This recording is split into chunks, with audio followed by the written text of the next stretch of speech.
that, of course, but my sister did. What would you expect? She was a 4-year-old idiot. While she was distracted by the tree, I ran back to the car and told the driver to take off. It was the only way I could get rid of her. As we started driving off, I turned back and saw my sister running after the car, screaming and crying. Before I could change my mind, I looked back at the road ahead. In the rearview mirror, I saw the shadow of a huge creature creeping up behind her. Her screams echoed out, followed by the howl of what sounded like a huge wolf. I smirked. Finally, she was gone. But then the taxi driver turned towards me, and his face had completely changed. It was Bree? But how? She leapt on me from the driver's seat and exclaimed in her annoying voice, "Let's play, Stella! Let's play!" Her weight on top of me made me open my eyes, and I realized that it was all a dream. Well, mostly, she was on top of me, shoving her toy trees into my face. She'd been obsessed with trees ever since she saw The Wizard of Oz. "Get off me, you brat!" I shouted at her, and pushed her away. She fell off the bed and started crying endlessly in that high-pitched, irritating voice. There was a little blood in her mouth when I checked if she was all right. Thank God, I thought it was something serious. She only had a chipped tooth. Seconds later, my parents rushed in and started confronting her. "What have you done?" My dad yelled at me. "Gosh, relax." He was screaming like I'd killed her or something. "That's it, Stella. You're grounded today," my mom said without giving me a chance to explain. Damn it, I wanted to go shopping with my friends today. Bree had ruined my whole day. I wished the dream had been real. Later that day, since I was grounded, I did the only thing that might bring me some joy. I watched Jason doing yard work from my window. Jason was the cutest guy to ever walk the planet.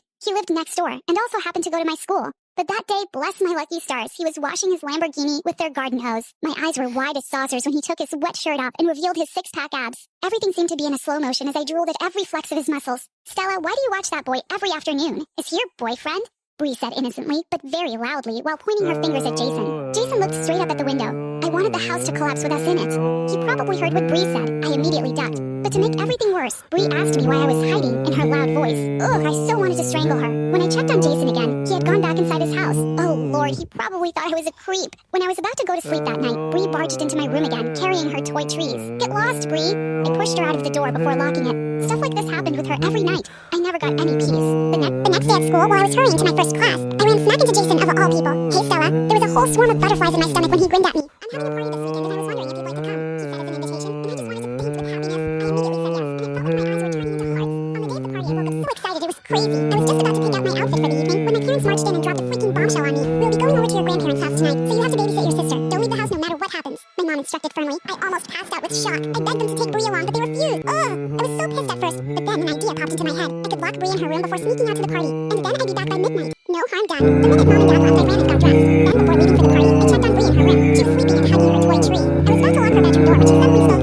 "Stella? What is it?" I asked. "I love you," she said in a sweet, creepy little voice. I was touched for a moment, but just for a moment. Then I locked the door. After confirming that the coast was clear, I hopped next door, anxious, excited, and flustered all at once. The smile on my face vanished when I entered the house. I didn't expect that I'd be the only freshman at the party. It was full of seniors, and Jason was busy with another senior girl. Oh my gosh, what was I doing here? The night was still young, but I wanted to go home already because no one was talking to me. "No!" I screamed when the creature howled. It was a wolf, and it was ready to pounce on my baby. "Mommy!" Lily cried out in fear. The animal jumped. "No!" I screamed when the creature howled. It was a wolf, and it was ready to pounce on my baby. The animal jumped, but the wolf collapsed. Lily's savior then stepped out of the shadows. If your lips look like this, or this, keep watching. Your lips are lips.